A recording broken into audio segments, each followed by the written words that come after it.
행복한 안식일입니다. 네, 저에게 전에는 이렇게 봉평교회는 친구 집이었는데 이제 4일째 이제 오다 보니까 이제 봉평교회로서 이제 저에게도 마음에 이렇게 인식이 되어지고 있는 것 같습니다. 부디 이 교회가 봉평에서 정말 남은 자손으로서 하나님의 사명을 온전히 감당하는 교회가 되기를 간절히 기도하겠습니다. 아멘. 사람이 너무 적어서 죄송해요.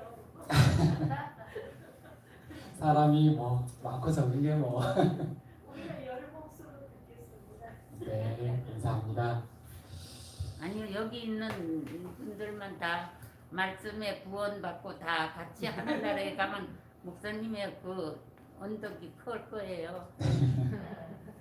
뭐 그건 우리 담임 목사님이 잘하고 계실 줄 너무 잘 믿고 있고요.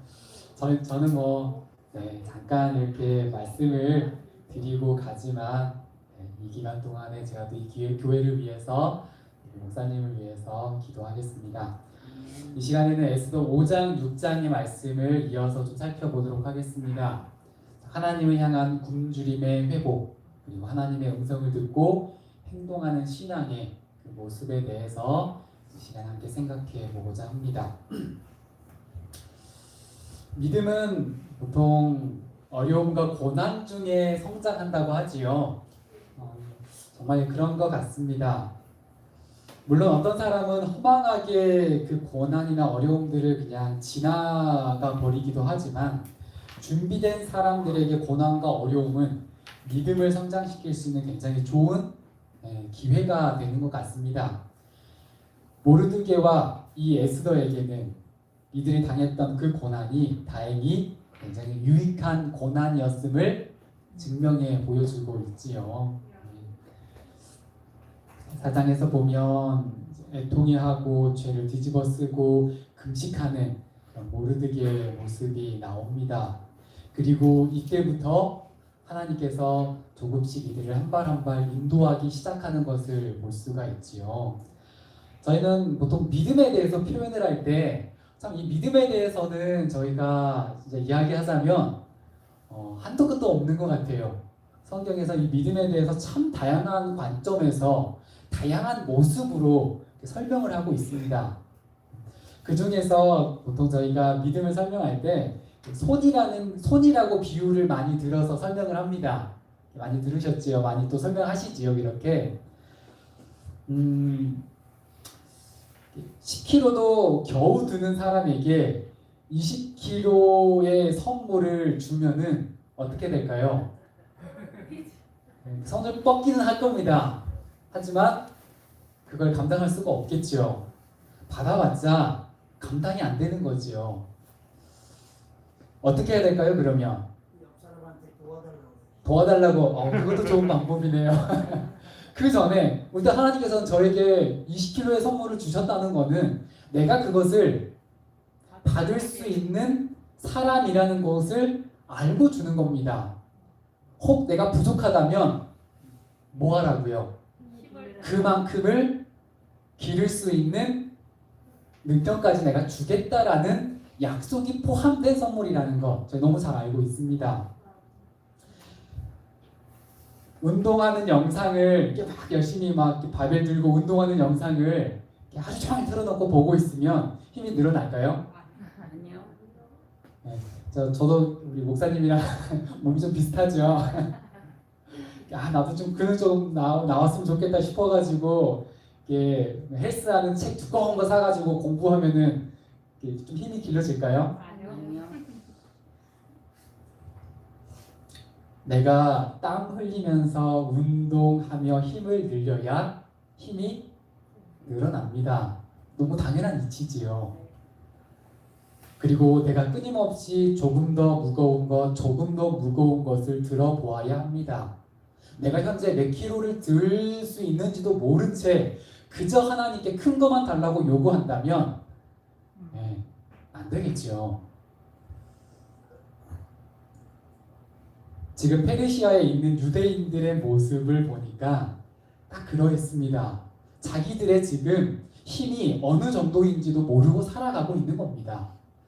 10kg도 겨우 들고 있는데 아니 지금까지 힘쓸 일이 없어서 그냥 어떻게 그냥 그럭저럭 지내고 있었는데 갑자기 뭐 그냥 비유를 들자면요. 한 50kg짜리를 들어야만 할 상황이 이들에게 갑자기 닥쳐버린 겁니다.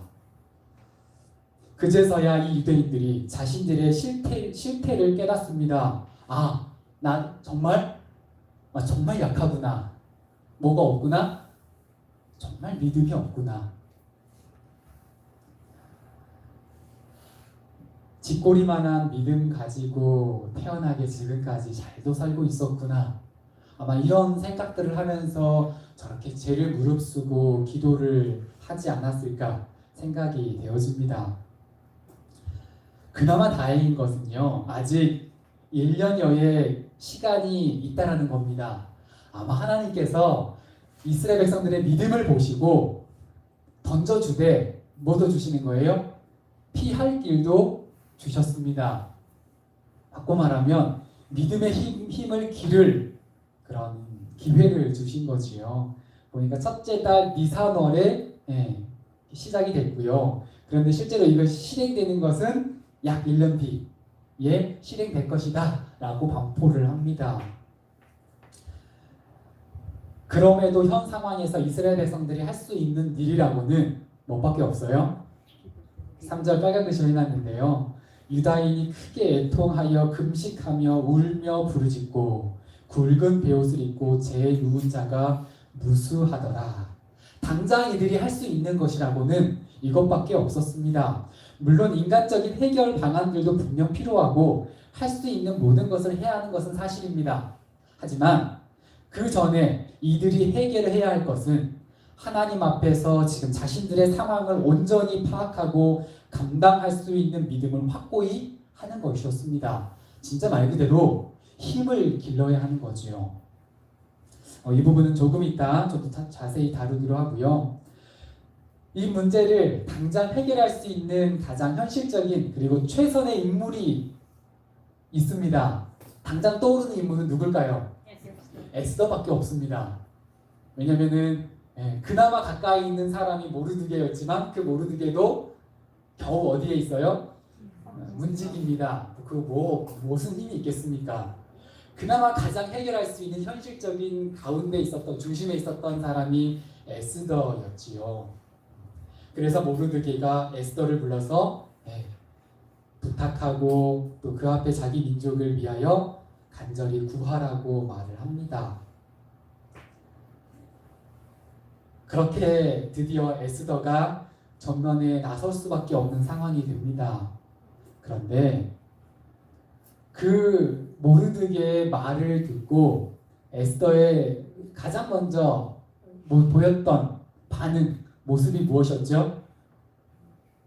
자기도 움츠러드는 겁니다. 왜요? 당장 딱 감당하려고 보니까 자기도 힘이 없거든요. 도저히 이걸 감당할 수 있을 근력이 믿음이 안 되는 겁니다. 먼저 나부터 살고 보자는 자기 방어 기제가 작동을 합니다. 이런 상황이 되면요 시야가 급속히 좁아집니다. 그런 경험들이 있으시지요? 어떤 위험에 처하거나 당장 내가 먼저 죽을 것 같은 상황이 되면 굉장히 시야가 좁아지게 되는 것 같아요. 나 외에는 주변의 것들이 잘 안 보이는 겁니다. 내가 당장 왕에게 나가면 뭐 할 것 같아요? 죽을 것 같거든요. 에스더의 핑계 아닌 핑계는 어떻게 보면 너무나도 현실적입니다. 에스더도 감당할 수 없겠구나 그런 생각이 들게 만드는 상황인 거죠. 잘못하면 에스더 또한 그동안 쌓아왔던 모든 것이 한순간에 다 무너져 버릴 수 있는 상황입니다. 제가 무슨 타워라고 그랬는데 롯데타워가 같은데요. 서울 들어가면은 어디서든 보입니다. 그렇죠? 예를 그냥 들어서 설명해 보겠습니다. 이런 건물들을 소유하고 있을 때 어떤 선택으로 이 건물들을 무너뜨려야 하는 상황일 때 어떤 사람이 선택하기 더 쉬울까요? 저 빌딩을 소유한 사람일까요? 아니면 저 조그만 건물 소유한 사람일까요? 너무 당연하죠. 1층, 2층 쌓고 무너지는 것과 10층, 20층, 50층까지 쌓아 올린 것을 무너뜨리는 것과는 정말 많이 다를 겁니다.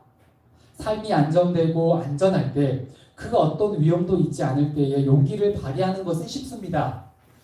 그 정도는 저도 할 수 있어요.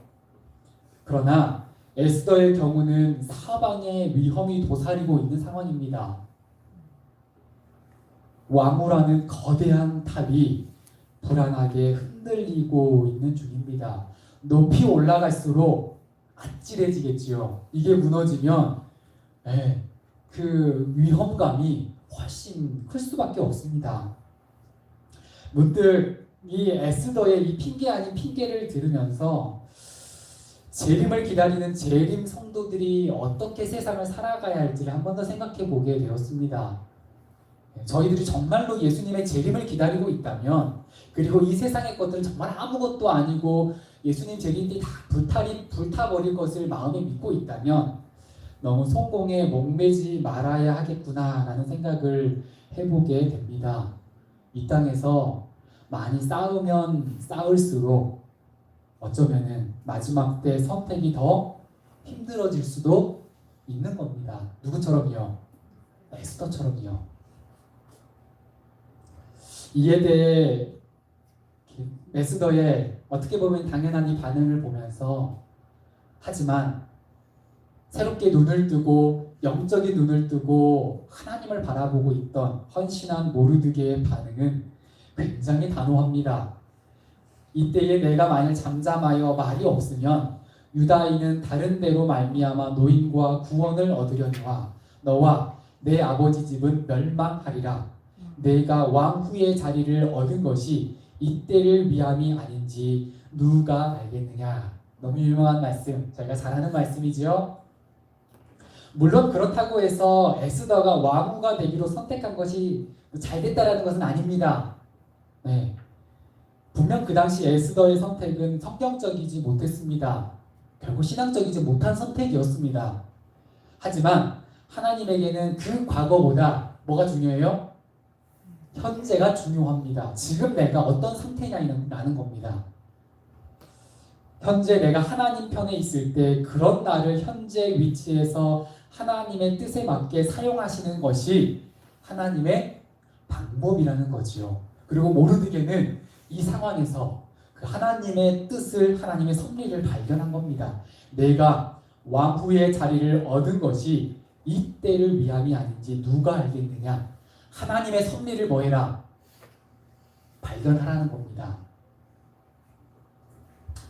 요셉이 그랬지요. 분명 하나님이 직접 그렇게 만들지는 않았습니다. 하나님이 이렇게 막 고난을 당하게 하고 끌려오게 하고 종이 되게 한 건 아닙니다. 하지만 그 고난 속에서 하나님께서는 역으로 요셉을 하나님의 일에 사용하셨다는 것 저희가 잘 알고 있습니다.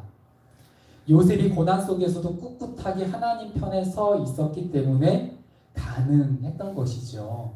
만약 요셉이 자기의 현실에 힘들어하고 좌절해서 그냥 있는 그대로 그냥 노예로 사는 것에 대충 적응하면서 살았다면 저희가 알고 있는 요셉은 성경에 등장하지 못했겠지요. 성도님들 중에 혹시 지금 내 상황이 혹은 내 형편이 마음에 안 드시는 분이 계시나요? 나는 왜 이럴까?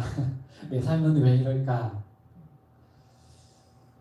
지금 내가 있는 현실이 어떠하든 내가 하나님 앞에 올곧게 서 있을 때 그것이 곧 하나님께서 나를 통해서 역사하시는 곳이라는 사실을 저희가 꼭 기억할 수 있었으면 좋겠습니다.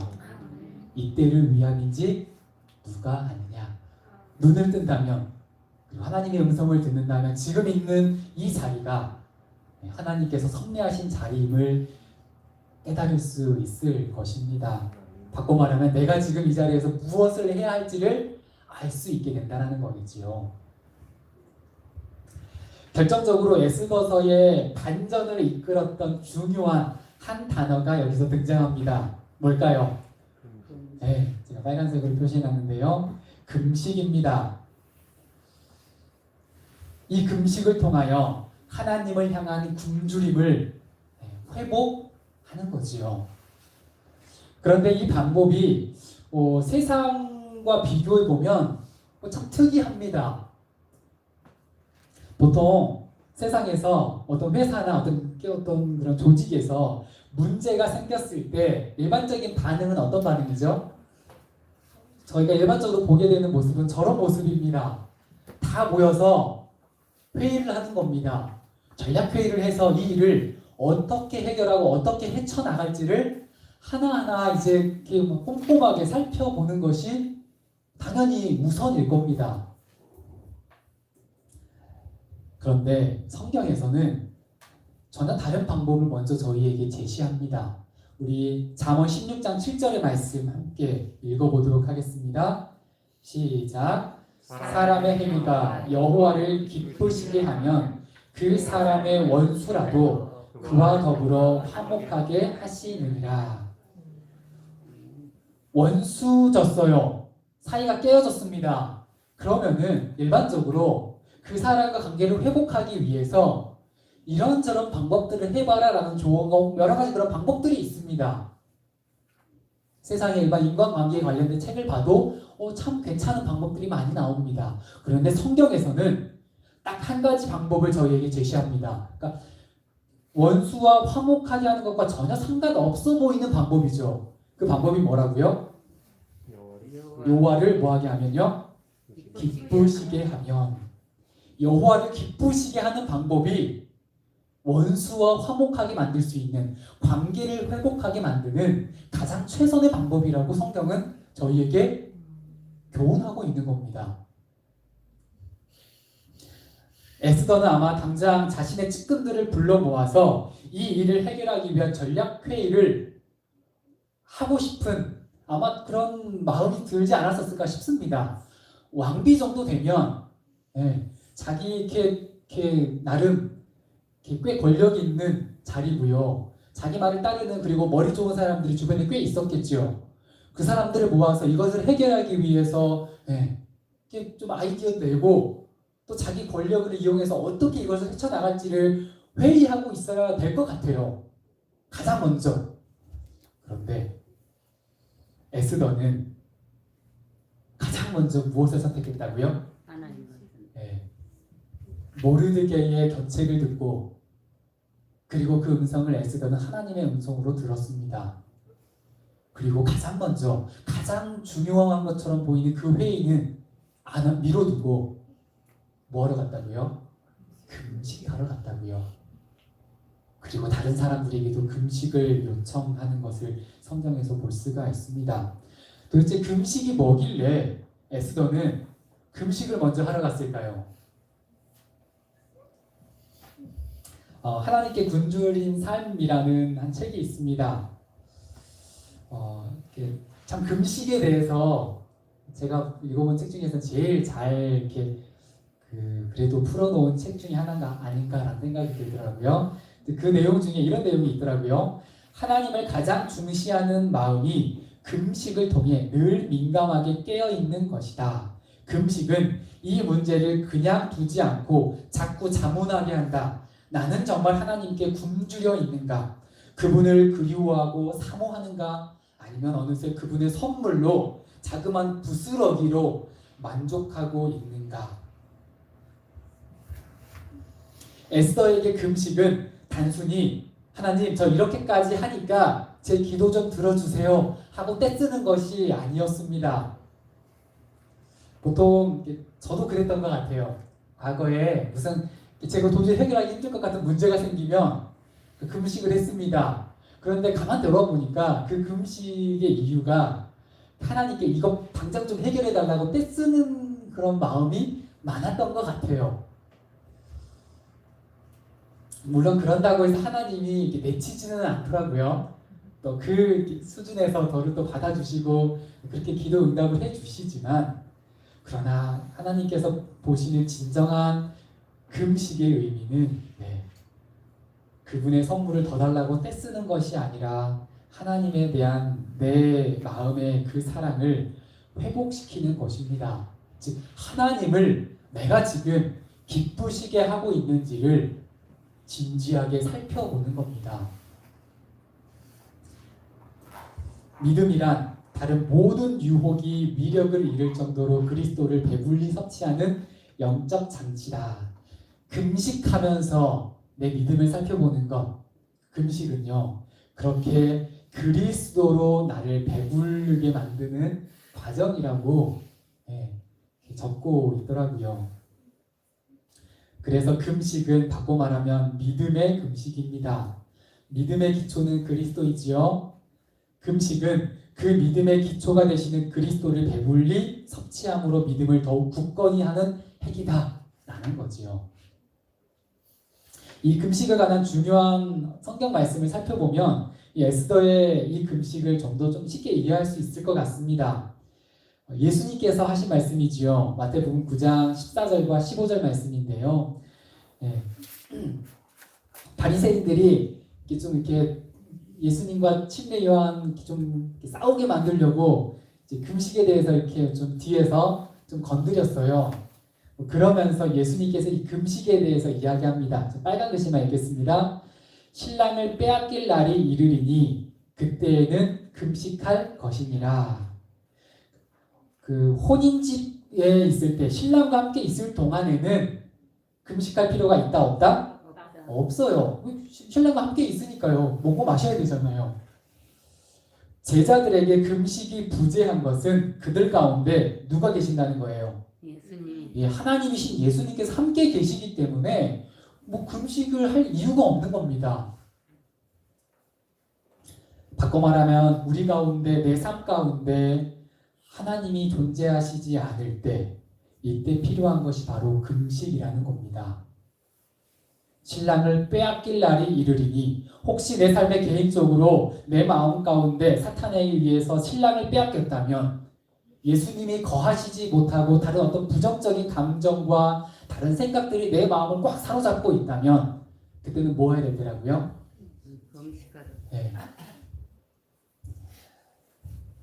에스더에게 금식은 그렇게 자신의 삶의 부재함, 하나님을 찾는 굉장히 중요한 결단이었습니다.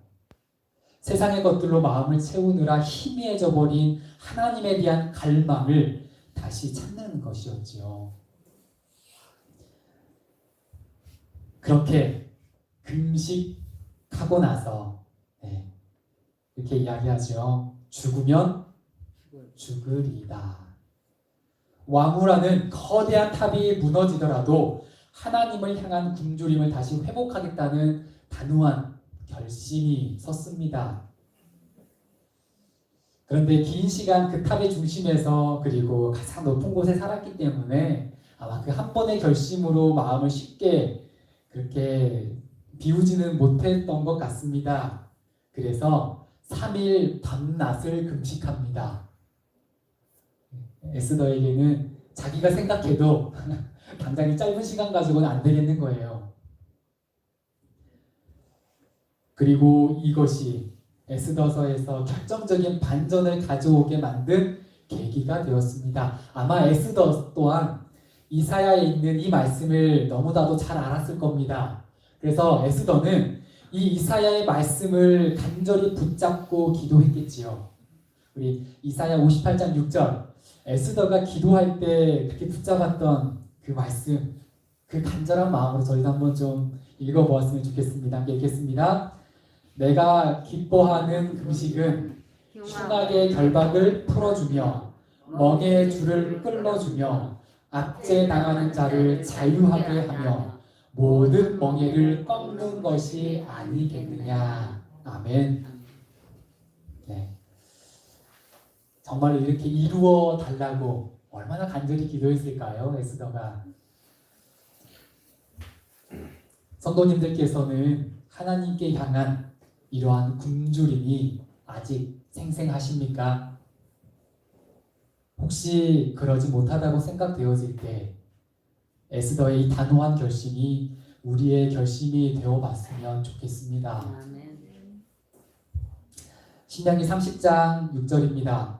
내 하나님 여호와께서 내 마음과 내 자손의 마음에 할례를 베푸사 내게 마음을 다하며 뜻을 다하여 내 하나님 여호와를 사랑하게 하사 내게 생명을 얻게 하실 것이며 금식의 또 다른 표현이 제가 보기에는 이 마음의 할례가 아닐까 생각이 되어집니다. 여호수아의 한 말씀 가운데 이 할례 예식이 나옵니다. 이스라엘 백성이 이제 출애굽하고 나서 40여 년 동안 또 광야 생활을 하지요. 그동안 할례 받은 모든 이스라엘 남자들은 죽었습니다.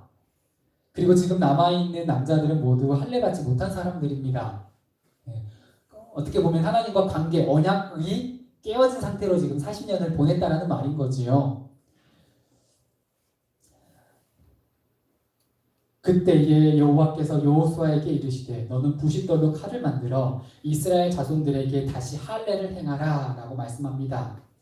할례를 통해서 하나님과의 관계를 회복하라는 겁니다. 다시 언약을 맺자라는 거지요. 그런데 그 시기가 참 애매합니다. 여기서 말하는 그때가 어떤 때일까요? 여호수아 지금 5장인데요. 이 앞에 3장에서 이스라엘 백성이 요단강을 건넜습니다. 이때 건넜을 때 요단강이 지금 어떤 때였었죠? 물이 넘칠 때였습니다. 굉장히 넓은, 그러니까 그냥 사람의 힘으로는 넘기가 힘든 지금 그런 딱 상황이었습니다. 지금 여호수아 3장에서 요단강을 건너기 전에 가나안 사람들은 이 요단강이 물이 넘쳐 있었기 때문에 어느 정도 마음을 놓고 있었습니다. 저 이스라엘 백성이 저기를 당장 건너오기는 힘들 것이다 라고 생각을 했던 거죠. 그런데 결론적으로 어떻게 됐습니까? 건넜습니다. 하나님의 능력으로 아무런 이렇게 다리나 이런 거 없이 물이 그냥 갈라지면서 건너는 일이 일어납니다. 그 모든 것들을 이 가나안 사람들이 다 목격했습니다. 그리고 나서 5장 1절에 뭐라고 표현되어 있냐면 요단 서쪽의 아모리 사람의 모든 왕들과 해변의 가나안 사람의 모든 왕들이 여호와께서 요단물을 이스라엘 자손들 앞에서 말리시고 우리를 건너게 하셨음을 듣고 마음이 녹았고 이스라엘 자손들 때문에 정신을 잃었더라. 지금 혼비백산한 겁니다. 자, 이런 상황입니다. 그러니까 지금 완전히 사기가 그냥 완전히 바닥에 떨어진 거지요. 전쟁하려면 싸우려면 언제 싸워야 될까요? 지금 싸워야 됩니다. 지금 바로 쳐들어가면 그리고 조금만 이렇게 좀 이렇게 힘을 보여주면 아마 다 항복할지도 모릅니다. 요단강을 저렇게 건너게 만든 하나님이시라면 우리 이거 감당 안 되겠다. 분명히 그런 생각을 하게 만들 상황이죠. 그런데 하필 그 상황에서 하나님께서 뭘 명하셔요? 그때에 바로 2절에서 그러죠. 그때에 다시 할례를 행하라. 아니 할례를 행하려면 언제 해야 되는데요? 건너기 전에 해야죠. 건너기 전에 하면은 서로 이제 안심하잖아요. 근데 건너고 나서 할례를 받으면 누가 위험해지는 거예요? 이스라엘 백성이 위험해지죠. 이스라엘 백성들은 지금 여기서 할례를 행할 때 뭘 걸고 하는 거예요? 목숨 걸고 할례를 행해야 되는 상황이 된 겁니다. 얼마나 당황스러웠을까요? 조금만 버리고 돌아가는 사람들은 아니 직접 전쟁을 해야 되는 그리고 할례를 해야 되는 남자들은 정말 당황했을 겁니다. 그래도 하나님을 믿지 않았겠어요? 그렇죠. 그래서 저희가 알고 있는 그런 결과들이 나온 거지요.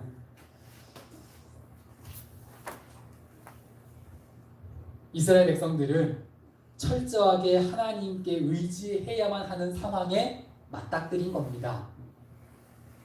할례를 행했다면 이제 그들의 모든 것들을 전적으로 그리고 철저하게 하나님께 맡기고 의지해야만 하는 상황이 되는 겁니다. 짧은 시간에 뭐가 길러지는 거예요? 믿음의 힘이 길러지는 겁니다. 가나안을 건넜는데 거기까지는 하나님께서 어떻게든 인도해 주셨어요. 이제 앞으로는 계속 뭐 해야 돼요? 계속 전쟁을 치러야 합니다. 그런데 이스라엘 백성을 보니 전쟁을 치를 만한 믿음이 안 되는 겁니다. 그래서 하나님께서 속성으로 그들의 믿음을 키워주셨습니다. 이스라엘 백성이 하나님을 철저하게 믿어야만 할 수 있는 그 행동을 할례를 행한 것을 저희가 잘 알고 있습니다. 가나안 정복이 앞서 이 행동은 어떤 멋진 전략을 짜고 군사 훈련을 하는 것보다 훨씬 더 중요한 일이었다라는 거지요. 마음의 할례를 베푸는 것, 에스더에게는 그것이 금식이었습니다. 대수의 짐을 지고 그렇게 하나님께 나아간 거지요. 그리고 비로소 에스더는 행동하기 시작합니다. 더 이상 왕궁으로 나아가는 그의 발걸음은 주저하지도 않았고 위축되지도 않았습니다. 높은 곳에서 떨어질까봐 더 이상 두려움에 떨 필요가 없게 된 겁니다. 차분하고 지혜롭고 용감하게 하나님께 자기의 마음을 온전히 바친 그리스도인들의 특징인 것 같아요. 5장에 넘어오면서 그러한 에스더를 보고 하나님께서 이 왕의 마음을 움직여 주셨습니다. 왕이 뭐라고 이야기하죠? 나라의 절반이라도 그대에게 주겠노라. 왕도 알았을 겁니다. 자기 아내가 지금 한 달 넘게 찾아가지 않은 그 아내가 문득 보니까 미안한 마음이 들었어요. 그리고 이렇게 찾아오었다는 거는 뭘 걸고 찾아온 거예요? 목숨 걸고 찾아온 겁니다. 뭔가 굉장히 중요한 일이 생겼나 보다. 그러면서 아내를 향한 정말 최대의 그런 사랑을 담아서 이렇게 말합니다. 이 정도 되면 저 같으면 그랬을 것 같아요. 아싸! 기도응답 받았다. 3일이나 금식했는데 드디어 기도응답 받았다. 그런데 그 상황에서조차도 3일 동안 금식하면서 하나님의 음성을 듣고 그 하나님의 음성에 익숙해져서 그 하나님의 음성의 순종을 경험해본 에스더는 자기 마음 가운데 하나님께서 넣어주시는 생각을 들었습니다. 아직 때가 아니다. 자신 밖에서 들어온 이 차분한 생각에 에스더는 순종합니다. 섣불리 자기에게 너무나도 유리하게 돌아가는 당장 기도응답을 받은 것 같은 그 상황에서조차도 흔들리지 않고 그 하나님의 음성에 순종하게 되지요. 두 번째, 다시 한번 기회가 찾아옵니다. 그 하만과 함께 찾아와서 이렇게 다시 한번 얘기하고 나서 다시 한번 잔치를 베풀었을 때 왕이 또 얘기하죠. 그대의 소청이 무엇이뇨? 곧 허락하겠노라. 나라의 절반이라도 허락하겠다는 말은 당신이 요구하는 건 내가 뭐 하겠다? 다 들어주겠다. 내가 할 수 있는 거는 왕이 할 수 없는 거는 별로 없겠죠. 내가 할 수 있는 거는 다 해주겠다. 정말 파격적인 말이었습니다. 그런데 이때도 에스더는 급하거나 초조해하지 않았습니다. 왜 그랬을까요? 하만을 초청하기 위해서. 하나님의 섭리를 믿었습니다. 에스더는 왜 그런지 몰랐습니다. 제가 말씀드렸다시피 에스더는 아직 왜 지금 자기가 이래야 하는지를 모릅니다. 내일 안식일에 이제 다시 자세히 말씀드리겠지만 왜 이래야 하는지를 잘 모릅니다. 지금 이게 뒷부분 정리를 하고 다음에 내일 안식일 들어가겠네요. 무슨 이유인지 어쨌든 아직은 때가 아니라는 강한 생각에 에스더는 단지 순종합니다. 이때 에스더가 불쑥 말을 꺼냈다면 하나님께서 예비하셨던 계획의 중요한 부분이 소실될 수도 있었을 것입니다. 왕은요, 아직 하만의 진정한 모습을 보고 들을 준비가 되어 있지 않았습니다. 그리고 잘 아시는 것처럼 이 부분은 내일 살펴볼 말씀이네요. 6장에서 그 일어난 밤에 잠이 오지 않은 사건 잘 아시지요? 그 사건을 에스더가 알았을까요? 몰랐습니다. 자기도 왜 이런지 모르겠지만 그저 하나님께서 말씀하신 마음 가운데 분명히 이 생각이 하나님의 음성이었기 때문에 그저 순종했을 뿐이었습니다. 만약에 저처럼 그렇게 섣부르게 아싸 하면서 그렇게 자기 얘기를 했다면 물론 목숨은 건졌을지도 모릅니다. 하지만 하나님은 원래 계획하셨던 방향대로 나아가기는 어려웠을지도 모릅니다. 아브라함에게 하나님께서 이삭을 바치라라고 말씀하셨을 때 아브라함이 의심했겠지요. 왜냐하면 이 음성은 결코 하나님의 품성에서 나올 수 있는 명령이 아니었습니다. 그럼에도 불구하고 아브라함은 끝내는 순종했습니다. 왜 그랬을까요? 아브라함이 하나님을 그만큼 믿었으니까. 네, 그 음성이 누구의 음성인 것을 분명하게 알았으니까요. 하나님. 하나님의 음성인 것을. 저 같았으면 솔직히 말하면 이 음성은 하나님의 음성이 아니라 사탄의 음성일 거야 라고 저는 결정 내렸었을 것 같아요. 마음 가운데. 왜요? 말이 안 되니까요. 그런데 아브라함은 이제까지 하나님의 음성을 끊임없이 아침마다 예배드리면서 들어왔습니다. 그의 마음 가운데 말씀하시는 하나님의 음성이 어떻게 들어오는지를 너무나도 잘 알았습니다. 그리고 그것은 이해는 안 되지만 아무리 고민해봐도 이해는 안 되지만 그것은 분명히 하나님의 음성이었다라는 것을 알았기 때문에 순종한 거지요. 조금 좀 가벼운 이야기이긴 하지만 제가 어렸을 때 부모님 농사를 짓고 일했었습니다. 경운기가 집에서 2대가 있었어요. 또 대부분 이제 이 당시에는 저 어렸을 때니까 거의 대부분 경운기를 끌고 다니니까 마을에 뭐 꽤 여러 대의 경운기가 다녔겠지요. 안식일 오후에 교회 갔다 오면 시골이었기 때문에 저도 안식일 오후에 교회에서 특별히 하는 게 없었던 것 같아요. 그 당시에 집에 와서 이렇게 놀다 보면 밖에서 막 재밌게 놀다가 저녁 때쯤에 들어오면 해지기 전에 여름에 겨울에는 괜찮은데 여름에는 해가 늦게 지잖아요. 근데 이제 TV에서 재밌는 게 할 시간이 된 거예요. 부모님이 계시면 어쩔 수 없이 포기하는데 가끔 부모님이 이제 경운기 타고 잠깐 어디를 나갈 때가 있습니다. 뭐 차가 없었기 때문에 경운기 타고 뭐 어디 방문을 갔다 오는 건지 모르겠지만 그 기억은 없는데 경운기 타고 나가셨어요. 그러면은 동생이랑 TV를 켜고 소리는 최대한 줄이고 그리고 TV를 재밌게 봅니다. 그런데 한쪽 귀는 TV를 듣고 한쪽 귀는 어디에 기울이냐면요. 경운기 소리에 귀를 기울입니다. 그런데 희한하게요. 한 10대대의 경운기가 있었을 겁니다. 그 마을에. 그러니까 계속해서 경운기가 왔다 갔다 하겠지요. 그런데 다른 경운기 소리는 다 지나가고요. 딱 저희 집 경운기 소리가 딱 들리면 그걸 딱 알아듣겠는 거예요. 이 TV를 향한 집념이 그리고 이거 걸리면은 큰일 난다라는 그 2가지 사실이 그 경운기 소리가 다 똑같지 않을까요? 그런데 저희 경운기 소리를 정말 제가 분별해 내더라고요. 그리고 딱 우리 경운기다 그리고 얼른 끄면 조금 있다 정말 부모님이 들어오시는 겁니다. 아니 왜 우리 경운기 소리 아니야 그러고 어떤 거 지나보내고.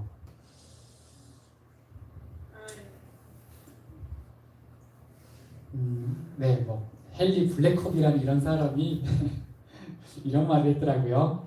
하나님께서 하시는 말씀을 듣는 것이 어렵다면 그대가 그리스도인으로서의 경험에서 가장 기본적인 것에 문제가 있는 것이다. 참 저에게 찔리게 만드는 그런 말이었습니다. 하나님의 음성을 듣는 것은 가장 고차원적인 신앙이 아니고요. 가장 기본적인 문제라고 말합니다. 이것에서부터 신앙이 시작된다는 거지요.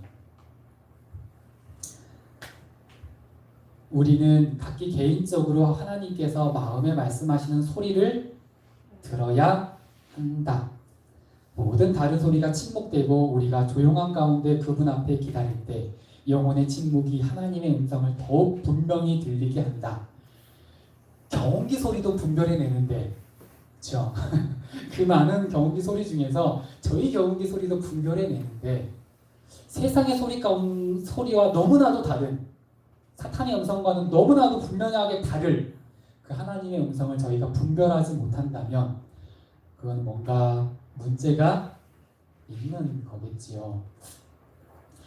하나님께서는 우리에게 너희는 가만히 있어 내가 하나님됨을 알지어다 라고 명하신다. 여기에서만 참된 쉼을 찾을 수 있다. 그리고 이것이 하나님을 위하여 수고하는 모든 사람을 위한 효과적인 준비이다. 에스더는 지난 시간에 모르드게가 그랬던 것처럼 금식하면서 하나님의 음성을 분별해내었습니다. 그리고 그 하나님의 음성에 정말 민감하게 반응하고 이유는 모르더라도 그 음성에 순종할 수 있는 정말 참된 그리스도인이 되었습니다. 이 마무리하면서요, 요한복음 8장 47절 함께 읽겠습니다. 네.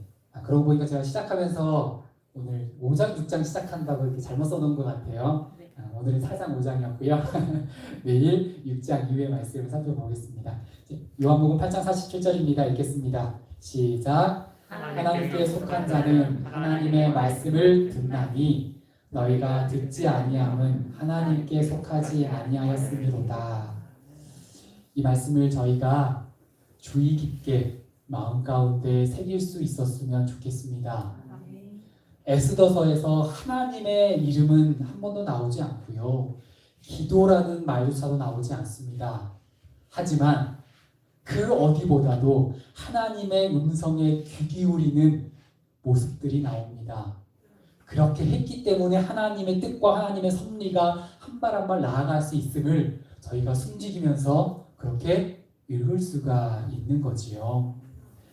에스더의 이 경험이 저희들의 매일의 삶의 경험이 되기를 간절히 소망하며 오늘 말씀 드리겠습니다. 기도하고 마치겠습니다. 감사하신 우리들의 하나님 아버지, 에스더가 우리 하나님의 음성을 분별하고 비록 이유는 모르더라도 그 음성에 한 발 한 발 순종하며 나아갔듯 주님, 저희들도 매일의 삶 속에서 저희들의 마음 가운데 세미하게 말씀하시는 우리 하나님의 음성을 분별하고 알아들을 수 있도록 도와주시옵소서. 그래서 그 음성에 순종하는 저희의 발걸음이 참으로 하나님의 뜻을 이루고 하나님의 섭리를 완성하는 그러한 저희들의 삶이요 발걸음이 될 수 있도록 도와주시옵소서. 예수님의 이름으로 간절히 기도드립니다. 아멘.